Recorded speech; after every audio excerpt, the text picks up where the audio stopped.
Hello everyone, I welcome you all for today's current affairs session by Orfiki. We would be reviewing the top 5 news from the Hindu. आज का date है 13th March. My name is Amrit and let's begin. In our first news, we would discuss about the Quad Summit. इसके बारे में हमने कल भी discuss किया था.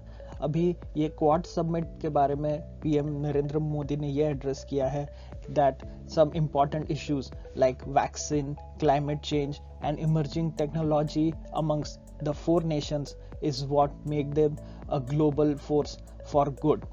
The Quadrilateral Security Dialogue, which is also called the Quad, is an informal strategic forum between Australia, India, Japan and the United States that is maintained by semi-regular summits, information exchanges and military drills between the member countries.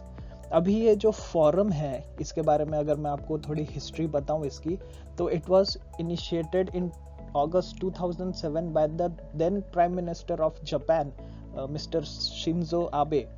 अब जब उन्होंने इसका proposal किया था तब हमारे PM थे Manmohan Singh ji, and the prime minister of Australia at that time was John Howard and vice president of the United States of America was Dick Cheney. Now on to our second news. Novavax, which is an American-based biotechnology company and they are also into vaccine development, they have announced that they have achieved an 96.4% efficacy in the phase 3 trial against SARS-CoV-2 strain. So as of 2020, they already have a seasonal influenza vaccine which is called the NanoFlu, and the Serum Institute of India based in Pune, they are in agreement with Novavax to produce a substantial amount of their vaccine. COVID Shield is the vaccine which is produced by Serum Institute of India. And now on to some good news for majority of the students out there. The All India Council for Technical Education, which is the technical education regulator, has announced that maths and physics would no longer be compulsory for admission into engineering courses. जी हाँ, the committee ने ये कहा है that aspiring engineering candidates do not necessarily need to study physics, chemistry or mathematics in class 12 to be eligible for the program. So these programs include admissions to the UG engineering courses like BE or BTech, and council chairperson जो जिनका नाम है अनिल सहस्रबुद्धे, उन्होंने कहा that the revised regulation is in line with the national education policy's vision that students should be offered more flexibility in their choice of subjects, especially in secondary school, so they can have a career path which they want. But again, engineering के लिए maths and physics are very important, and already इस नए announcement के against बहुत सारे complaints raise हो रहे हैं, and the basic of them being that mathematics is a core of all engineering courses, and apprehension is about the toll this new move may take on the quality of engineers that Indian engineering colleges produce. Now coming over into the world of business, the Salt 2 software giant, the Tata Group, is planning to buy over 60% stake in Big Basket in a deal that values the Indian startup between $1.8 to $2 billion. Big Basket has raised more than $750 million prior to this deal with the Tata Group.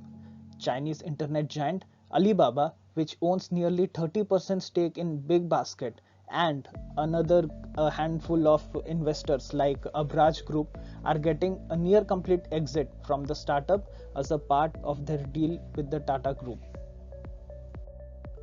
The Bangalore-based startup Big Basket, it competes directly with the SoftBank-backed Grofers and Reliance's JioMart. Talking about Tata Group, they also have their presence in the retail sector in the form of Star Bazaar, and they have also recently launched an online grocery providing service by the name of Star Quick.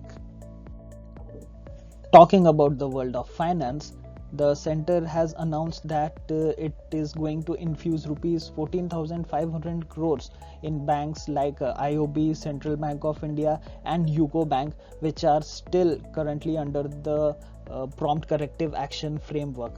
So this PCA framework, it is directly governed by the RBI, and the government has already allocated rupees 20,000 crores for public sector banks in order to help them meet regulatory requirements. And in today's homework reading, I would like to suggest two articles.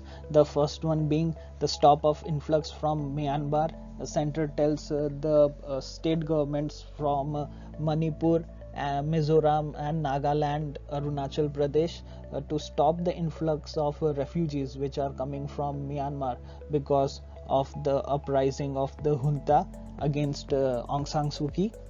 The other article which I would like to suggest is the case pertaining against Venugopal Dhut. It would also help you अगर आप इस case के history के बारे में अगर थोड़ा पढ़ सकें. That is the case where the CBI filed FIR against Chanda Kochar, Venugopal Dhut, and Deepak Kochar in connection with the case pertaining to transaction between Videocon Group, which was promoted by Dhut, and New Power Renewables Private Limited, which is controlled by Deepak Kochar, who is the husband of Chanda Kochar, the former MD and CEO of ICICI Bank. हम आपको कल फिर से मिलेंगे with new current affair section. Till then, goodbye.